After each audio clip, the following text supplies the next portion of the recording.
Welcome to the episode that never should have happened. In all honesty, had I been doing this a year ago, just wouldn't have been made. There are just too many things that are happening in my life, and I would have been too easily stopped, basically, or dissuaded or discouraged. And I just wanted to make this video to let you guys know what I've been doing to keep myself afloat and keep myself on task and keep going. I am a little bit late. But that's okay. I'm still doing it. That's the most important thing. So, number one is the why. If you're having trouble getting motivated working on a project, no matter what it is know why you're doing it. So what is the ultimate goal? For me, the why, that was a big motivator in continuing this, even though there are lots of things going on in my life that are kind of like, no, you get a get out of jail free card. You don't have to do this. Was knowing that you are going to be watching this and you are going to be watching future videos. I know that what I have to say is going to resonate with many of you, and I just feel like I have to do this. This is my contribution to the world. That's my why. If you want to write a book, then what is your why? Who is your audience? Why do you want to do it? What do you think that you're going to bring to the world by pursuing your passion or working on your project? Number two, creating goals for yourself. So if you haven't already done that, and this works whether you're in the middle of a project and you started stagnating, or you're just getting started on a project that you've been thinking about for a long time, get clear on your why, and then you can work on your goals. And you need both short and long-term goals. So like if you're like in the example of writing a book for me would be way too intimidating. So it helps to break it down into shorter term goals. So whether it's character development or plot development or writing 400 words a day or writing, a chapter a week, depending on how long your chapters are, break it down into smaller goals, and that'll make your overarching goal a lot more manageable. If you want to change your profession, if you want to get a PhD in environmental science, or you want to become a mountain guide, don't think about it in terms of I have this many years of this much work to do in order to get there. Think of smaller things that you need to do on the way there that can also act as like little waypoints and sort of like excuses that you get to celebrate your progress. The third thing I recommend is being realistic. I have a tendency to be ridiculous about my goals, and it's one of those things that just like my ego uses to stop me. Like for this channel, I was like, okay, I'm going to make this channel and I'm going to make 5 videos in a month.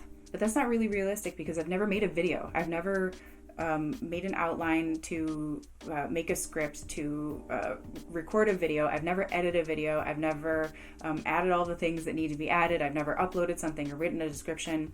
I have no idea how long it takes to make one video. So going back to chunking it down, smaller goals, what I did in the end was, what I aimed to do was to make 5 videos, but see how long it took me to make each of the videos on average and get a rhythm, and then start making goals like I'm going to make a video a week or 10 videos in 2 months or something like that.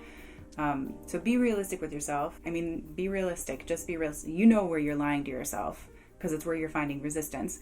But for me, another way that I'm unrealistic with myself and that I actively hold myself back while I think, or I trick myself into thinking that I'm moving forward, is I'll do something like, okay, I'm going to make 5 videos in a month or 7 videos in a month, even though I've never made a video before. And then when I don't achieve that, then I kind of, number one, beat myself up, but then think that I have to like double down to catch up. And I'll be like, okay, well, actually, I'm going to make 10 videos in the next 2 weeks. And that ends up setting me back because I get discouraged. I discourage myself. I actively discourage myself while believing or tricking myself into believing that I'm doing myself a favor by setting ambitious goals and doubling down. So be realistic with yourself. And that brings me to number 4, which is be compassionate and understanding and forgiving with yourself. You're going to mess up and you're going to have setbacks.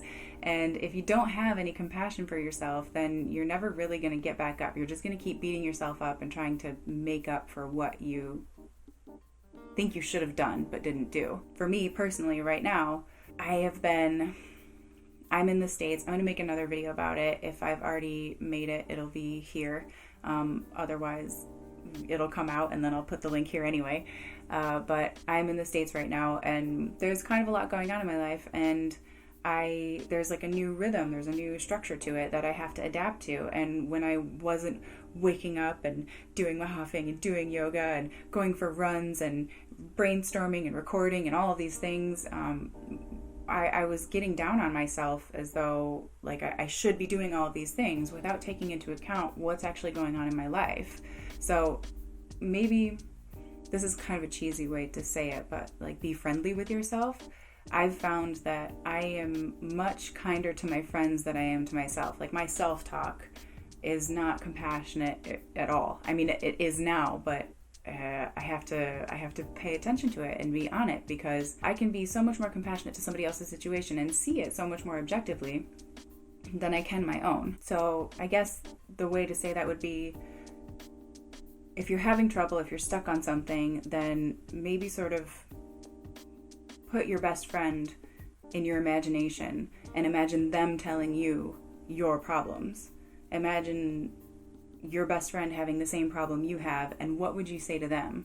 It's kind of a hard thing to do, but once you get into the rhythm, just the wisdom flows. Number 5, this one's super important. Be honest with yourself. Be honest with yourself about when you're indulging, when you're embellishing, when you're milking it, when you have gone a little bit too far. How much TV have you watched today? How much have you eaten? How much have you actually studied? How much have you actually worked on whatever your project is? It's a hard one to look at because we want to justify it in a million ways. Well, I did XYZ, and so therefore I allow myself this.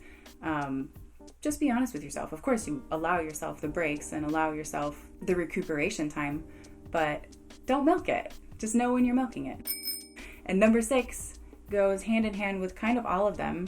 It's having an accountability partner. This has been so instrumental to me and really dorky and cheesy, but really, really helpful. I am somebody else's accountability partner, and he was having a really hard time even just envisioning a future that he could enjoy because of where he is currently. And all it took really was for us to sit down for a second and say, okay, what is your goal? How much money do you need to attain it? How long will it take you to get there? And just that little conversation just opened up the way for him. Like, it sort of broke this block in his mind. Sometimes it's a really simple thing. We can't see the forest through the trees. So using somebody else who you trust and who you know well and who knows you well, who can be compassionate with you when maybe you can't be compassionate with yourself. So that accountability partner can also come in and say, hey, look at what you're going through right now. You should maybe ease up on the flagellation a little bit. So having an accountability partner too,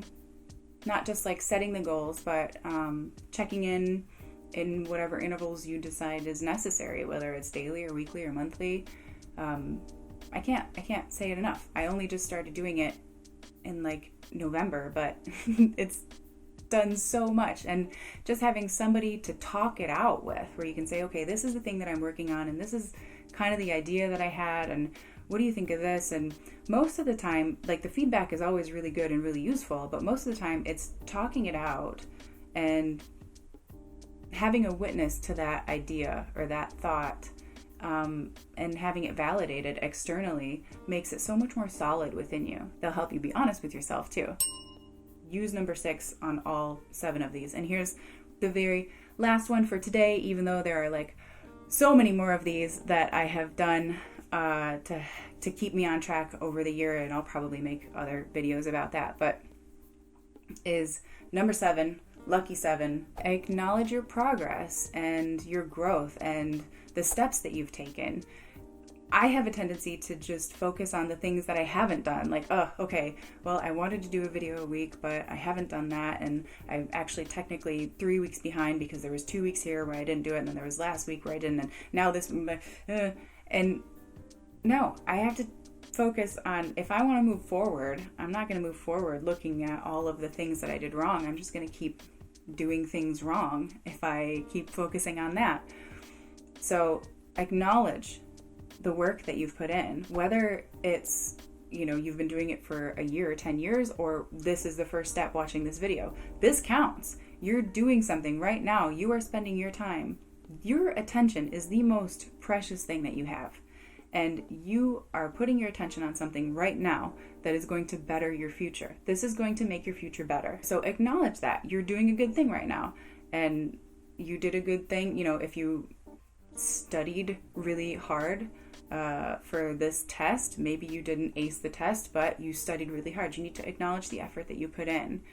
And that ties into gratitude, which is just a good practice to do every day anyway. So a further suggestion that I didn't plan on putting in here, but I think it's a good practice, is taking a few minutes every day just to think of all of the things that you're grateful for. So well done you for being here, for showing up, for taking the step that you're taking by watching this video. Thank you so much for being here. Your support and your attention are appreciated. If you found value in this video and you think somebody else could find value in it, please hit like and leave a comment down below.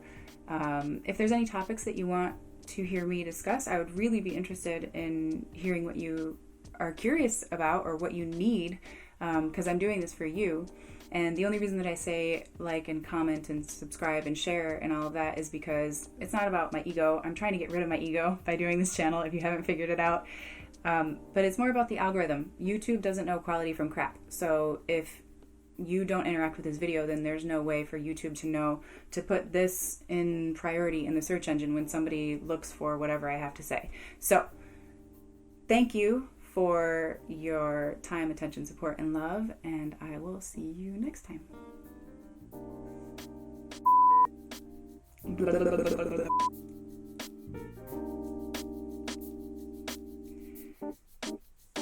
So personally, the number...